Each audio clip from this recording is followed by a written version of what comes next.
A glistening thread woven into the illustrious fabric of our cultural heritage is yoga. From times immemorial, the science of yoga was handed down from master to disciple. Yoga in the broadest sense is the science and art of higher life. It is the disciplining of all our powers, physical, mental, moral and spiritual, with a view to a richer and fuller life. Yoga is therefore fivefold: Hatha Yoga, Raja Yoga, Bhakti Yoga, Karma Yoga and Jnana Yoga, according to the power taken up for culture. Here, however, we begin with examples of Hatha Yoga. Originally, some of the secrets of yoga were inscribed on leaves of palm. But with the perfection of printing, a vast literature on yoga came into being, and even the other nations of the world betook freely through their own tongues of its deep wisdom. Unfortunately, though, many still exploit the fair name of yoga. Eating glass is spectacular, and because of its unusualness, readily passes as yoga.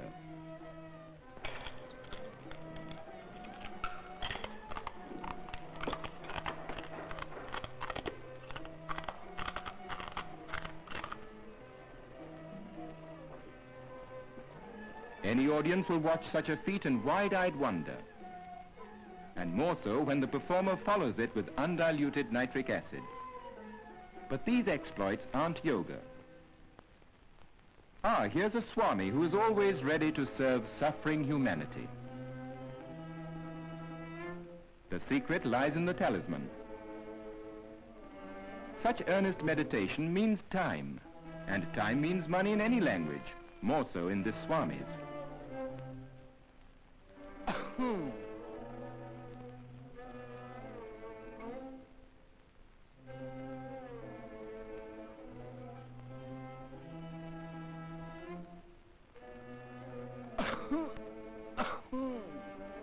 It takes all sorts to make a world, and such acts have done much to discredit yoga.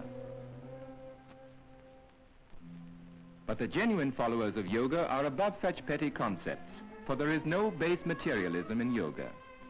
It involves purification, concentration, control, dedication or sublimation of the respective power.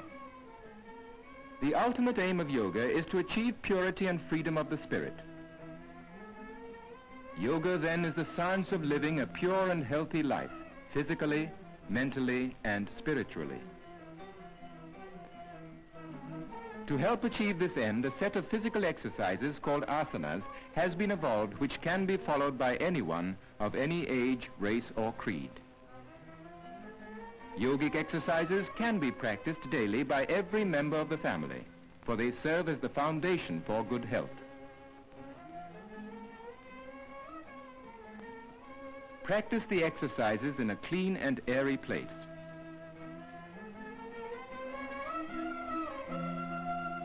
It's never too young to learn or to benefit from yoga.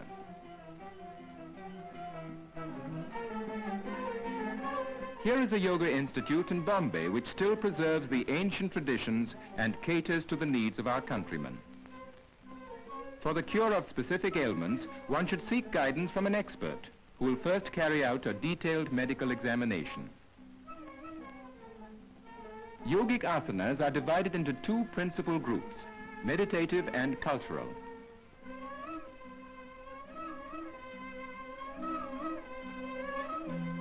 This asana, Dhanurvakrasana, or the bow curve pose, helps to keep interior and posterior muscles supple. The average man uses only 1/3 of his lung capacity. The expert measures the patient's lung power with a pneumatometer, after which he will be given the proper asanas to develop the use of his lungs and diaphragm. Without the guiding hand of an expert, a knowledge of yogic exercises can be obtained from a book. But such reading should not be taken too literally, for such knowledge may boomerang. Our friend here seems to be sticking pretty close to the printed page. No apparatus or implements of any sort are required to perform asanas.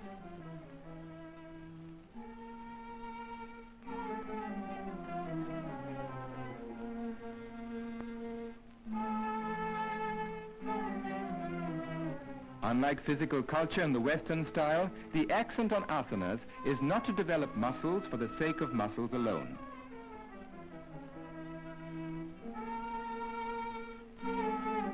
The aim of yogic asanas is not bodily strength, but the development of the internal organs without any strain whatsoever. The yoga mudra, through compression, stimulates the abdominal organs, and through maximum stretch of the spine, it adjusts the vertebrae and increases spinal circulation.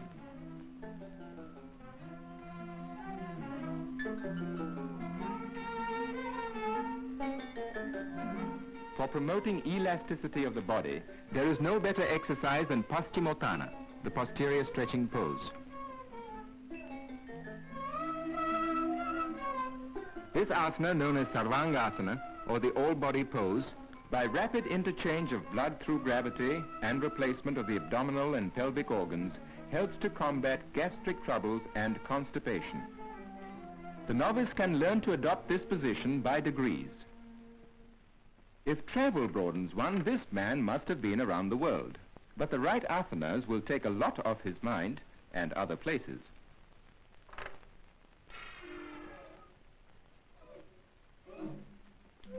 Even though of ancient origin, the daily practice of yogic exercises will benefit all who live in the modern world, no matter what profession we follow.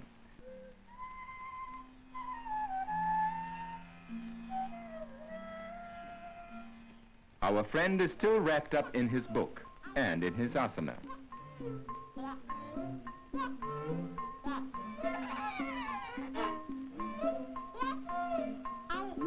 What he needs is a helping hand.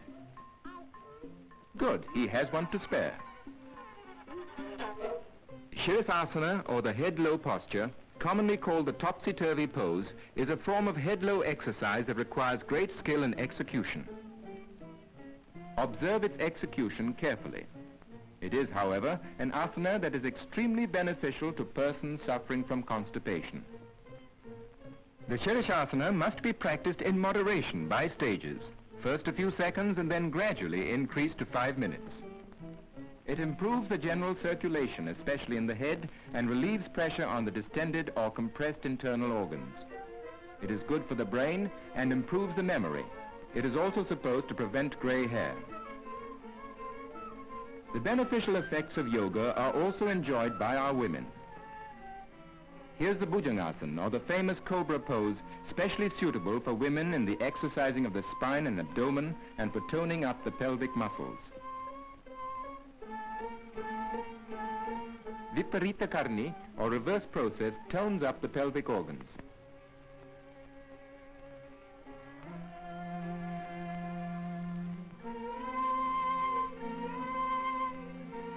This exercise of Ardha Matsyendrasana is used as a lever for the lateral twists of the spine.